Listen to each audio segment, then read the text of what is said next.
Sont très largement biographiques. Enfin, c'était une période assez mouvementée de mon existence, tant sur le plan personnel que sur le plan professionnel, puisque j'avais subi des échecs à ce moment-là.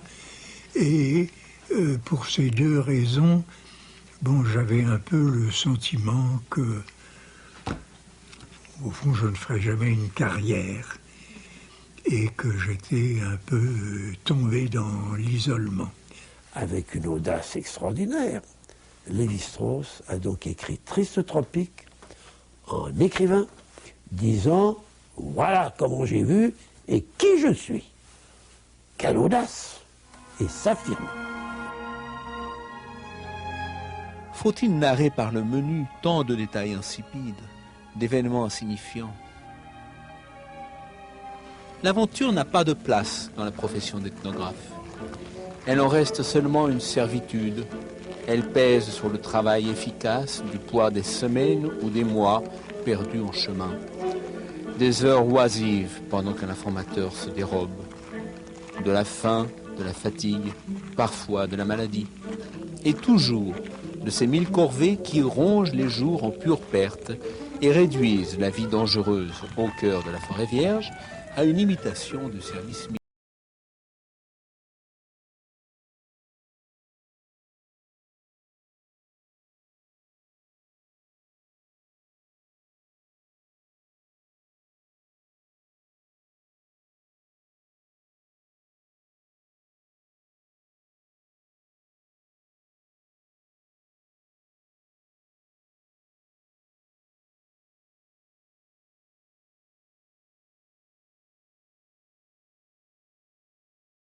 Je me suis dit, allons-y, je n'ai plus rien à perdre et je peux me permettre de raconter tout ce qui me passe par la tête.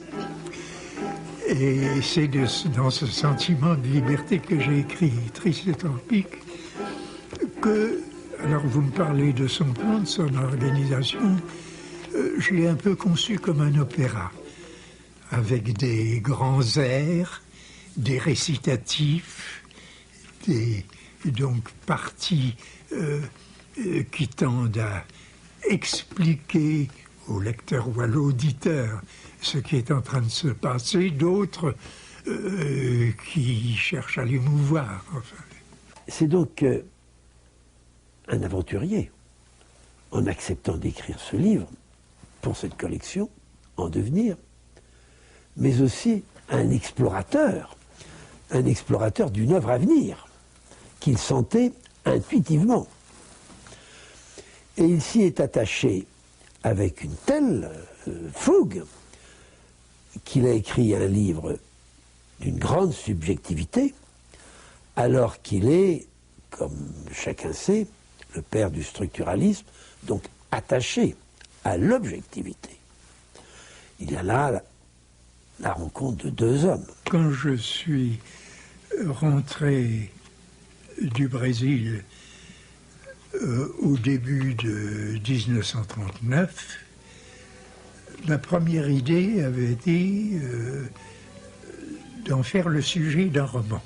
Il se trouve qu'en 1935, alors, lors de mon premier voyage au Brésil, sur le bateau qui nous amenait là-bas et qui mettait 19 jours à faire la traversée parce que c'était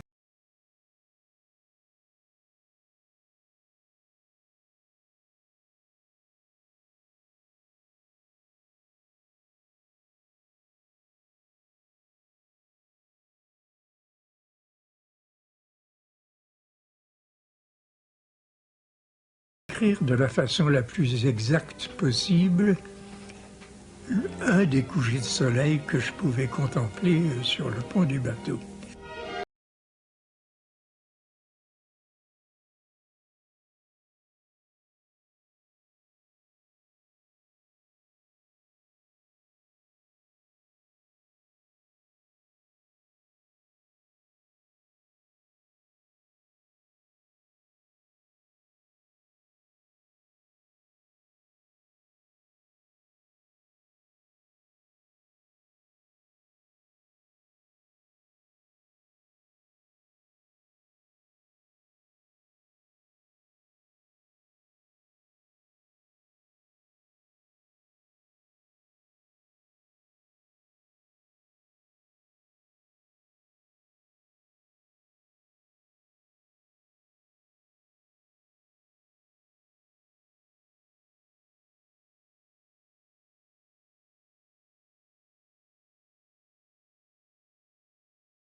qu'on développait à grand-peine dans quelques coins abrités d'un terroir riche en espèces rustiques, menaçantes sans doute par leur vivacité, mais qui permettaient aussi de varier et de revigorer les semis. L'humanité s'installe dans la monoculture. Elle s'apprête à produire la civilisation en masse, comme la betterave. Son ordinaire ne comportera plus que ce plat. Lévi-Strauss, com esse livro, foi publicado em 55, ele antecipa muito do que a chamada antropologia pós-moderna tenta fazer hoje. Transformar o pesquisador numa pessoa de carne e osso, manifestada na própria obra, onde ele aparece no centro do seu discurso, não é? E, além do mais, revela um grande escritor, né? Mercê desse livro, ele foi conduzido à Academia Francesa, né? A entrada de Lévi-Strauss na Academia Francesa foi posteriormente desse livro, que teve um sucesso enorme, não só na França, como fora dela. Em 1967, nós lançamos aqui no Brasil esse movimento que ficou conhecido com o nome de tropicalismo, por causa de uma música que eu compus, em que botei o nome Tropicália, tirado de uma obra do artista plástico, o nome tirado de uma obra do artista plástico Hélio Oiticica. Por ter o movimento esse nome, um amigo meu cineasta, não é, o Leon Eastman, me falou do livro do Lévi-Strauss, Tristes Trópicos, e me deu de presente. Aí fui ler e fiquei apaixonado pelo livro e pelo autor, fiquei muito impressionado. La hauteur, l'approche intellectuelle, la dimension philosophique qu'il donne à ce discours sur le cours des civilisations fait que cette approche a été capitale pour mieux comprendre ce drame que nous vivons avec la mondialisation, c'est-à-dire la disparition de pensées que l'on disait primitives, que l'on disait archaïques, et que Lévi-Strauss, dans son approche philosophique, intellectuelle, a révélé être d'une complexité exceptionnelle. Je préparais l'agrégation de philosophie, vers quoi m'avait poussé moins une vocation véritable que la répugnance éprouvée au contact des autres études dont j'avais tâté jusque-là. À l'arrivée en classe de philosophie, j'étais vaguement imbu d'un monisme rationaliste que je m'apprêtais à justifier et fortifier. Il faut situer le milieu universitaire, l'université. C'est les professeurs. Ils sont convaincus que toute vérité doit être distanciée, mesurée et jamais sensible.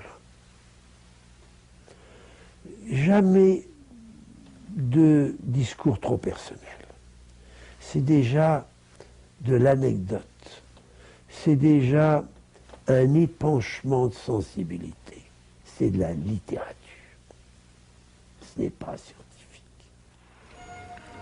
Là, j'ai commencé à apprendre que tout problème, grave ou futile, peut être liquidé par l'application d'une méthode toujours identique qui consiste à opposer deux vues traditionnelles de la question, à introduire la première par les justifications du sens commun, puis à les détruire au moyen de la seconde, enfin à les renvoyer dos à dos grâce à une troisième qui révèle le caractère également partiel des aspects complémentaires d'une même réalité, forme et fond, contenant et contenu, être et paraître, continu et discontinu, essence et existence, etc.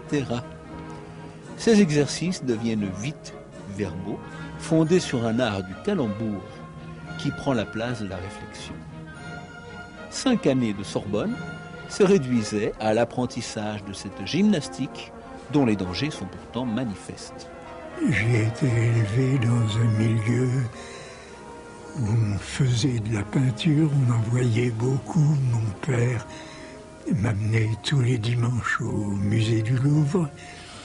Et la tradition musicale, en raison du rôle de mon arrière-grand-père sous le Second Empire, a été également très grande. C'est une éducation qui m'a donné d'abord une curiosité s'étendant à beaucoup de domaines, et je me suis vu successivement au cours de mon enfance devenir peintre ou devenir musicien ou compositeur de musique, toute chose à quoi d'ailleurs j'ai dû renoncer parce que je n'en étais pas capable. A quantidade de clichês que se diz sobre o pensamento de Lévi-Strauss é muito grande. E uma delas é que o pensamento de Lévi-Strauss é frio, abstrato.